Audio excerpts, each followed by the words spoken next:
Hello and welcome. Happy Monday. And I also want to say hi to Dave, my guest, who was sat in front of me here, virtually, of course. Hello, Dave. Hello, Natalie. How you doing? I'm really, really well, thank you. How are you in general in terms of business and life? Busy, but good Yeah? busy. Good busy. Business is going well.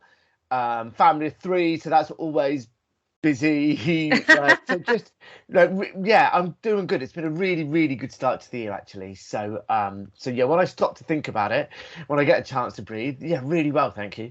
Amazing. And thank you so much for finding the time in your busy schedule to come onto our podcast, to be on the hashtag, and talk to us about the power of social media. My absolute pleasure. Thank you for inviting me. Pleasure. Obviously we've met on a few occasions now, and I think it's safe to say we're kind of a couple of those people that just kind of clicked.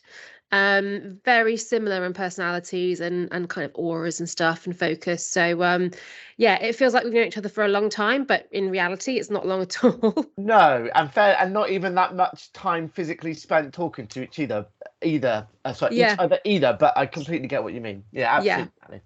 100%. So, Dave, do you want to introduce yourself and your business to the audience? Let them know what your business name is, because I absolutely love it, and what you stand for, because actually that's kind of the reason why I invited you onto the podcast.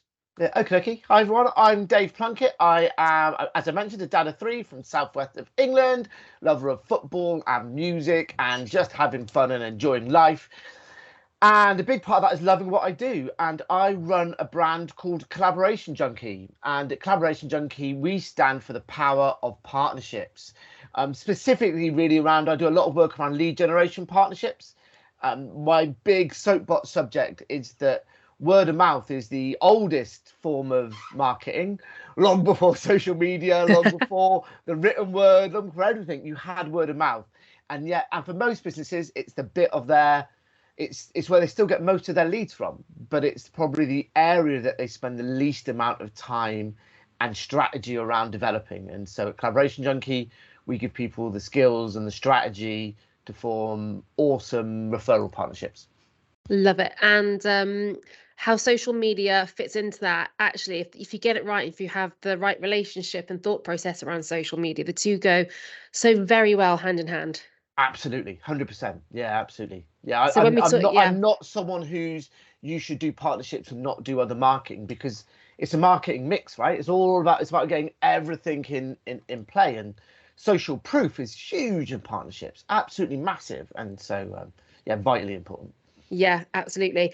Okay, so skipping backwards a little bit in terms of your business, it's trying times for lots of small businesses in this current climate, but I always like to remain positive. So what is it that you enjoy most about running a business? What do I do? I meeting people, and hearing their stories. I've got a background in business membership. I worked for the chamber. I then ran my own membership organisation, and so that just meeting other business owners, hearing their stories, and then the real kick I get is connecting people. While kind of the work I do with people is on their strategy, I still do connect people because it's just in my nature, and I get a real buzz about being able to join the dots and put good people together. So, and then hopefully, I like to think that spreads outwards, and other people are then more likely to do the same thing. So, Yeah. yeah, meeting other business owners, yeah, it's got to be, yeah. Does that also get exhausting? Because I was when I first started out, I was a prolific networker. I mean, I would be at home on Twitter hours every evening where possible. I'd be out during the day most days, fitting in a networking slot. I would be completely like immersed in that. Yeah, meeting people, getting to know people. It's one of the things that has slipped off my A game a little bit as the company has grown, which we've had a conversation about this, like definitely need to revisit. But like sustaining that for like 4 years solid, I was absolutely exhausted. And do you not find that your brain is like going ping, ping, ping, ping, ping all the time? Yeah, a little bit, but I mean, I don't do that much networking. I think people think I probably do a lot. I mean, I used to when I worked for the chamber, then when I ran my own organization, and nothing puts you off networking like running 3 events of your own a week up and down the Yeah. UK. And I pulled right away after that, and then wondered why I got miserable running a business, because it became really insular. But no, Yeah. I don't do that. I'm pretty selective about where I do my networking in terms of traditional events. I think it's more whenever I have a meeting with someone, then there's always a connection. I always think, right, I'm gonna make sure I introduce them to someone after this. There must be at least one person. So I think I network within my network quite well. Yeah. I don't do that much. I don't do that much kind of outside networking, because you're right, it gets exhausting and a little bit too much, and you have to, much like social media, it's very easy to do lots and lots and lots of it and convince yourself that you're doing the right things, but you actually have to stop and go, is this right for my business? Is this generating what I need it to generate? Yeah, so it's actually more about being more intentful, isn't it? And as you were saying that, I was thinking, yeah, you're right, actually. You might only know 30 people, or you might only meet 10 people a month, but actually if you're meeting the right people and connecting in the right way, that's actually much, much more beneficial, isn't it? Yeah, absolutely. And I'm lucky enough now that I still don't do much networking. I suppose I probably speak at maybe 2 or 3 events a month, Yeah, which I suppose in my mind I don't class as networking, but of course it is, because actually, yeah. I'm the guest speaker there. So Yeah, that's a great, like speaking for us is such a great lead gen tool. Okay, so what do you enjoy the least? okay. So this one was trickier, right? Because it's all relative. Yeah, So it's all relative, and there are stressful bits about being a small business owner, growing, and even growing pains. They're still pains in their own right. And I settled on FOMO. So yes. opportunism is a subject I'm passionate about, and it's a blessing and a curse to be able to spot opportunities, because for me, I'm constantly spotting them. Like for my own business as well, it could go this direction, that direction, this direction, and that kind of having to, yeah, that feeling of, oh, I've just got to be able to just stick to this lane.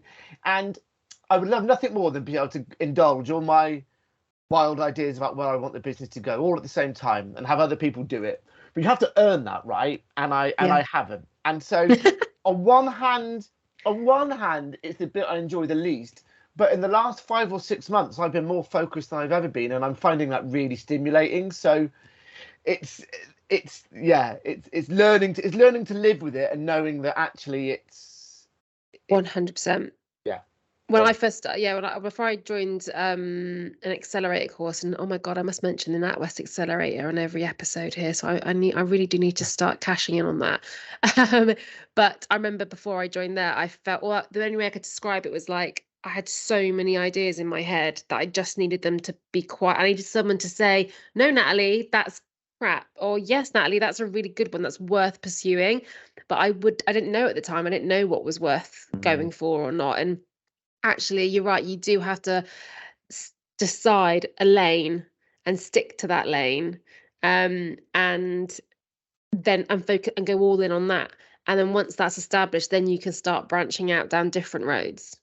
yeah, and I've learned to say to myself that it's not no, it's not now. Like it's not Yes. no, but like it's the not now pile, and I've got somewhere where I store them, and they sit there, and yeah. As So long as you know it's been written down, you haven't forgotten about it. You're almost looking after yourself in that way, aren't you? yeah, You're telling your entrepreneurial self that don't worry, I got you. I've yeah, acknowledged it. It's just not now.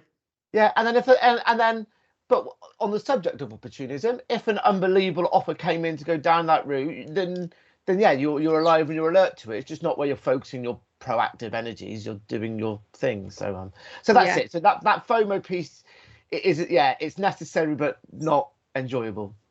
Fair enough. I love that. So we're obviously on a social media podcast, and I know for me, social media plays a huge part in FOMO. I mean, LinkedIn, we're going to talk about obviously based on what you do, and LinkedIn, I feel for me is the place right now that has given me the most FOMO. Um, what part does social play for you in your business? So massive LinkedIn, Yeah. especially. So I've dabbled in some of the others and just haven't had the time to dedicate to them properly. But Mm. when I decided that I was launching the Collaboration Junkie brand, just over 3 years ago, pre-COVID, I was gonna launch it slowly and let the other business just trickle along that I was running. COVID put paid to that, but I put it out on LinkedIn. Kind of, I'm writing a book, I'm doing this, and it was my way of going, if I put it out here, then I'm doing it, kind of thing. Yeah. But it's only then that I started to use LinkedIn properly. But while I had a personal brand within a local area for my brand membership before, in terms of a broader one, I absolutely used LinkedIn to build my personal brand, to do my marketing. I didn't really do much marketing anywhere else other than a bit of networking, as we've kind of discussed already.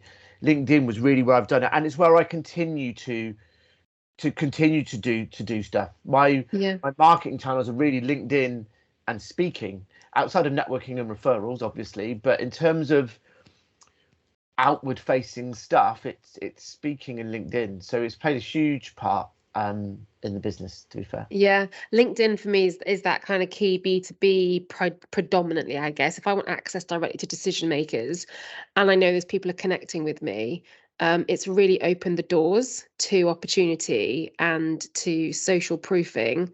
What work I've done. So you mentioned about social proof.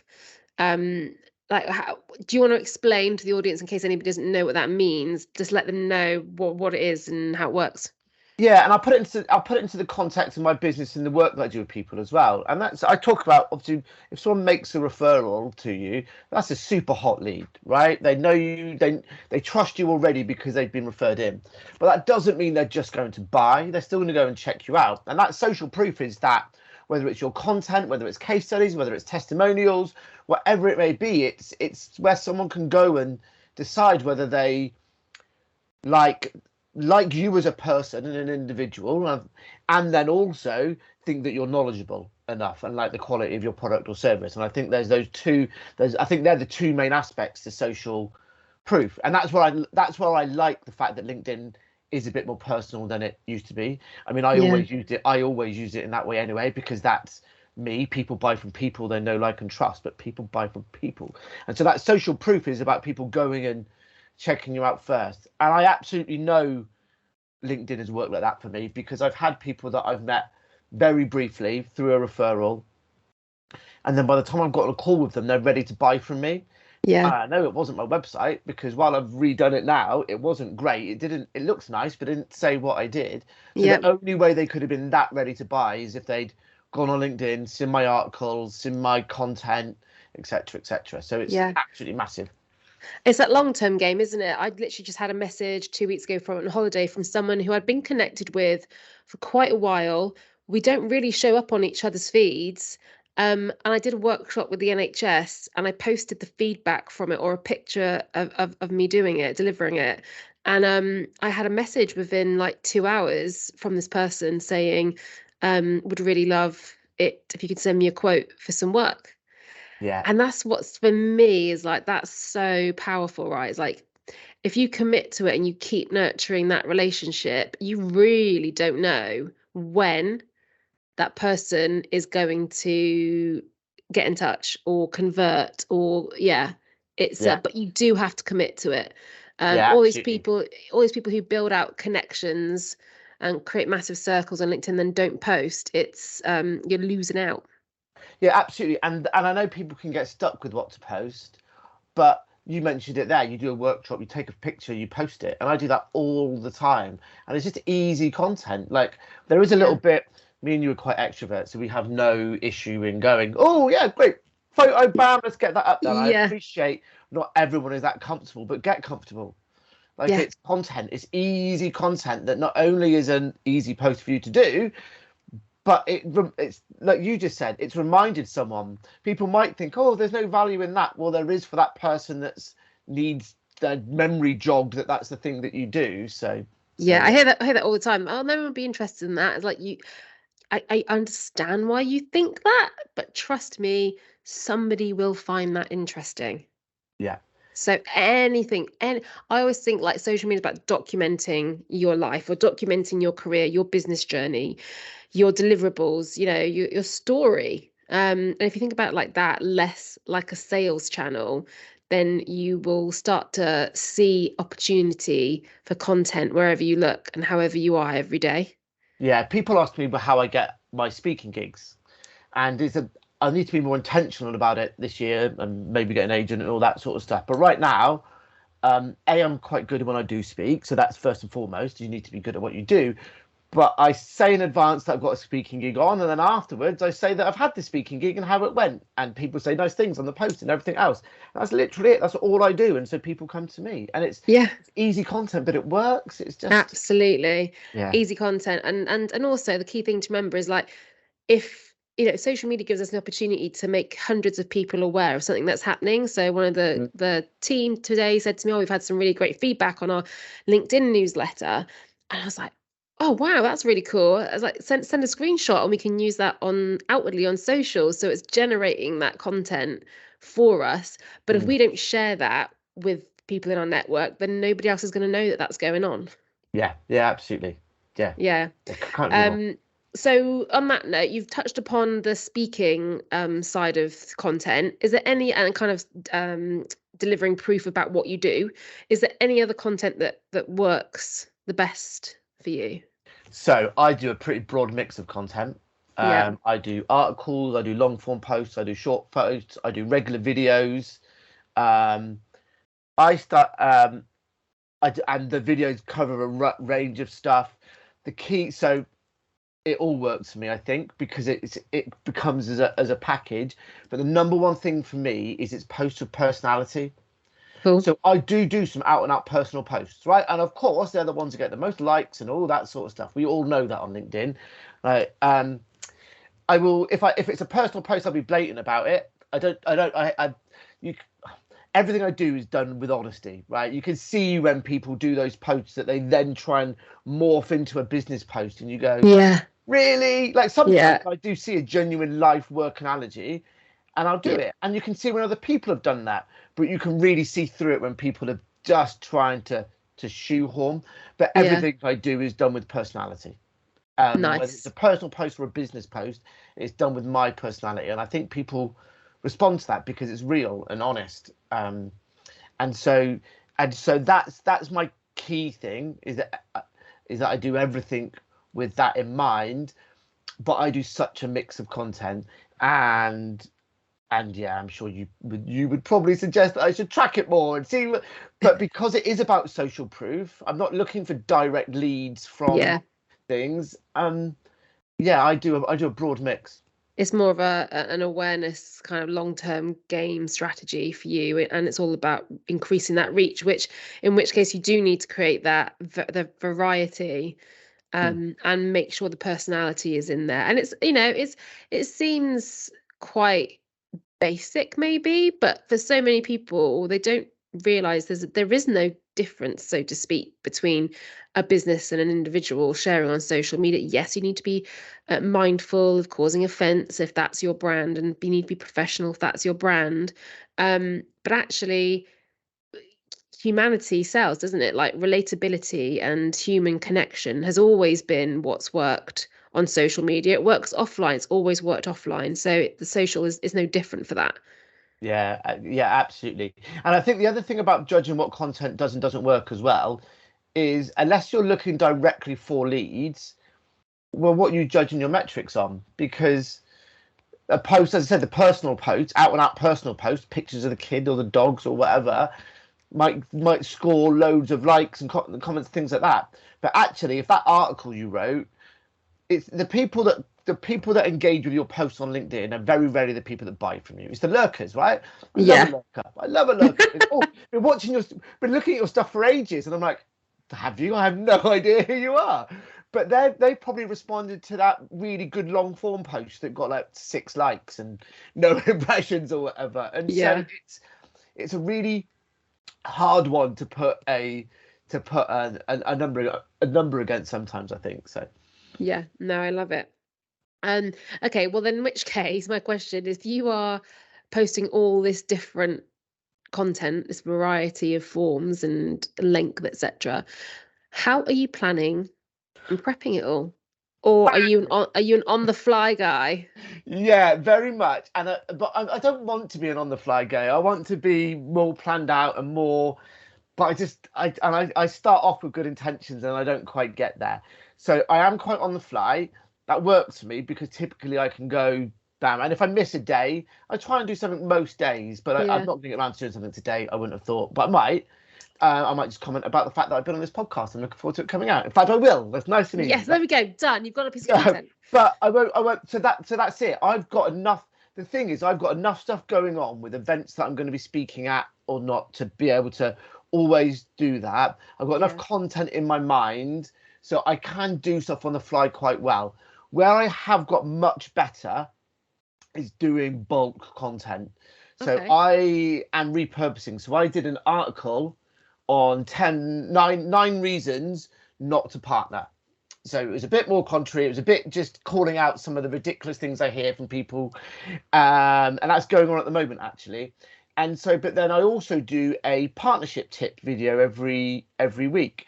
And so what I've done this time is the first 5 of those reasons. I've done a video for each of those 5 reasons, but I recorded all 5 at once when I was in the flow of it. And so they've all been edited up. I think this week will be the last one. So I'll record the last 4 this week all in one go, so that at least I know, right, that's it. I've got at least got those lined up, and that's a post a week. So that's where I have got a little bit better, is theming my content, doing it in bulk where I can, and making sure that if I have got an article or something, that I get the most from it. I think I probably need to be a little bit better about reposting evergreen content as well. I could be a little bit sharper on that, I think. So yeah, I like the kind of lesson learnt there about bulk planning. So actually getting a whole host, because actually, no, do you employ other people, Dave? Sorry to yeah. So the good thing is I record all the videos and then I send them off to Megan, who's my team member, and she thumbnails them, edits them up, makes them look all kind of cool and nice. So perfect. And it works. I was going to say, it works in that regard. So you've got, we have this camera in our pockets in the mobile phone the whole time. So actually, when I get 10 minutes, or actually before I went on holiday, I knew I had to produce a video for the team for Careers Week, and I was like, right, just pass me your phone. I'll go quickly into the room next door and I'll blast it out, off the cuff. You got the video. You can now edit it and play with it as you need to.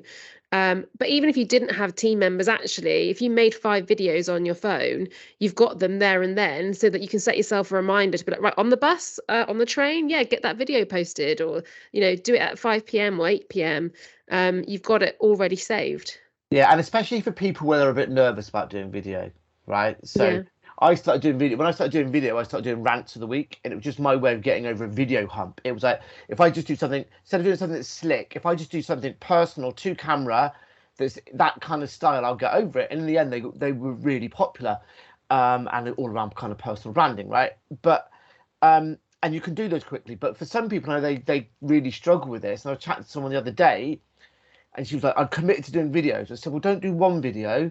Do 5, because for you, if the biggest thing for you is building up the courage to record a video, well, once you've done one, you've already built up your courage. So record another 3 or 4, rather than having to spend a 20-minute build up every time you do one video, kind of thing.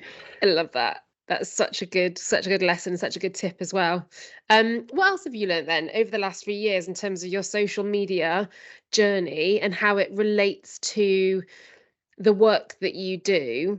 That you can kind of spin up into some tips for people? So this is a fairly recent-ish one for me, and that's around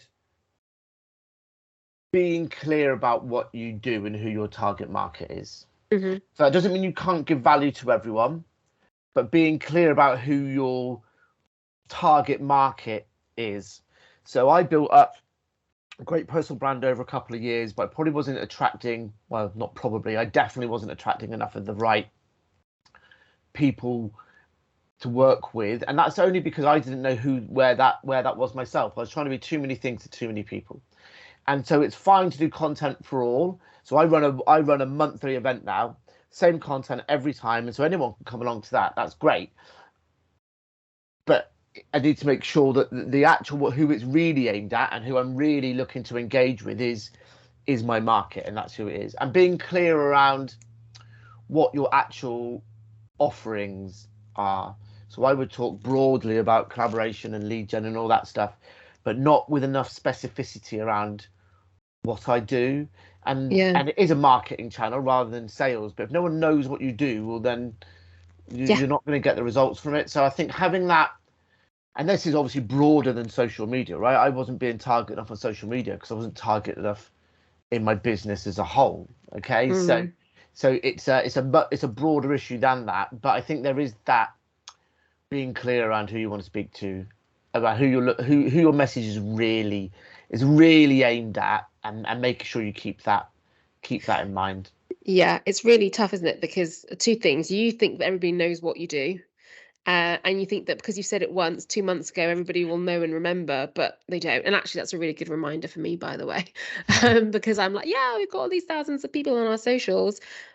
Probably people don't remember what we do, and things have changed since the last time. So you do need to keep telling your why and what you do.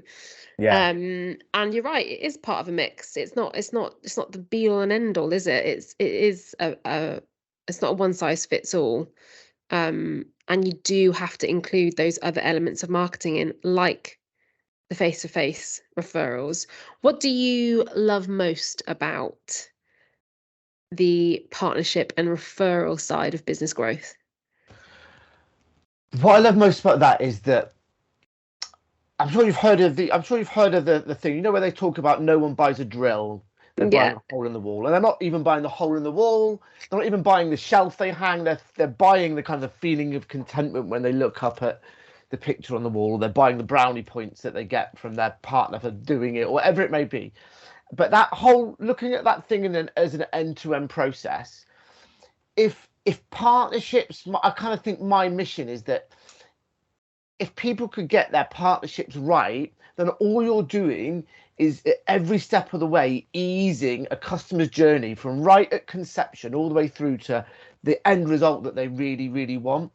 And by doing it through partnerships and referrals, the difference between, because partnership referrals aren't just based on someone's skill set. You're referring the right person to the right other person, or to the right yeah, other business.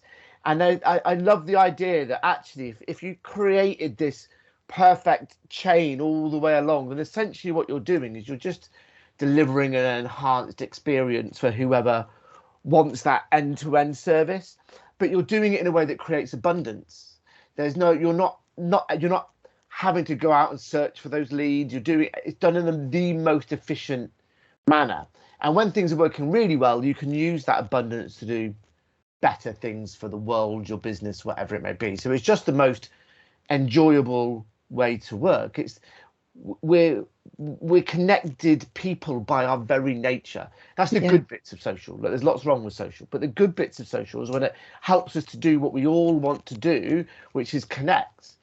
And at its core, that's what partnerships and referral are about. It's the most natural way to work, but it's just not, society and everything else just not always positioned it's not set up to think that that's what we should be doing in no, general. yeah, I think Capitalism that's isn't set up in that way, and but actually collaborative working is the right way. yeah, I agree. So I just said you touched upon that's what's right with social media. What is wrong with social media? So I think so there's two aspects here. I think there's the pressure side. And Yeah, I think that gets called out a lot more these days, particularly on things like LinkedIn. You see as many posts about people going, "Look, come on, let's be a bit more real," yeah, than oh, I did this in 100K and the hustle culture and all that sort of stuff.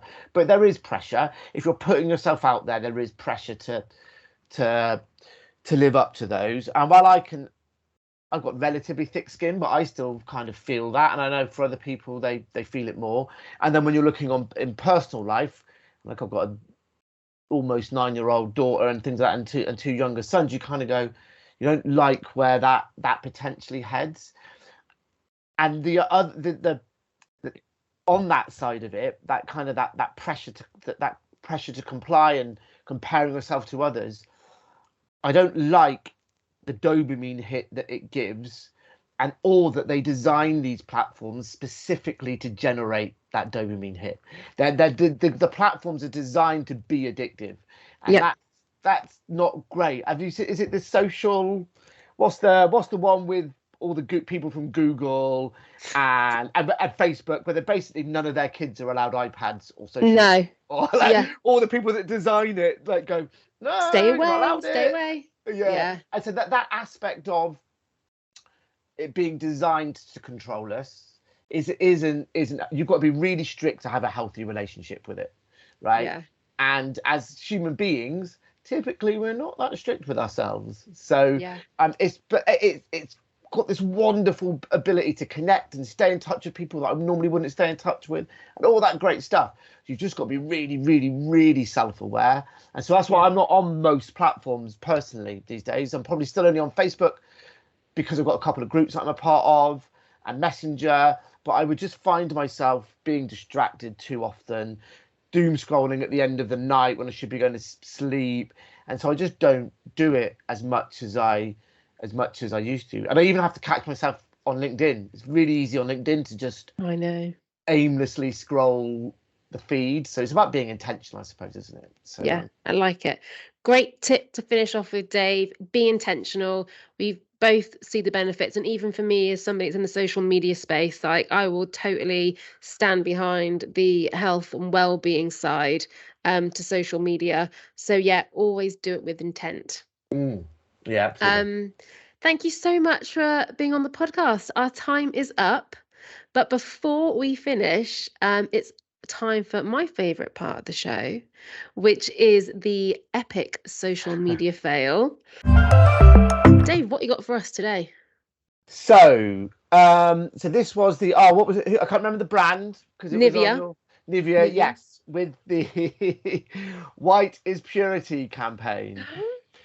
Now, let me just very quickly say where I stand. Right, so I stand on I very much stand in the people will get offended by anything these days. Okay. And while obviously there is a lot of rubbish that still goes on in the world, too much abuse, too much racism, too much all of that, equally the PC gone mad bit, comedians getting cancelled and all that, and I very much come from a balanced, reasonable point of view. But white privilege is a thing, right? Yes. I'm a 42-year-old white man from the Western civilization. I've hit the jackpot in terms of life tickets. It's a thing. So the fact that I just what really baffles me is how many stages of approval that must have gone through, and still they thought that's all right. Yeah. And the conspiracist in me goes, but surely they knew that. So did they make a conscious decision of, we know our demographic, there's going to be a chunk of people that don't care, a chunk of people who are clearly racist who actually like it, and the rest of them will just do an apology, right? And it'll all be like, and imagine that briefing. Yeah, we'd like we'd like some racist undertones to our it just see what you can do. It blows my mind that even made it that far, because it's blatant.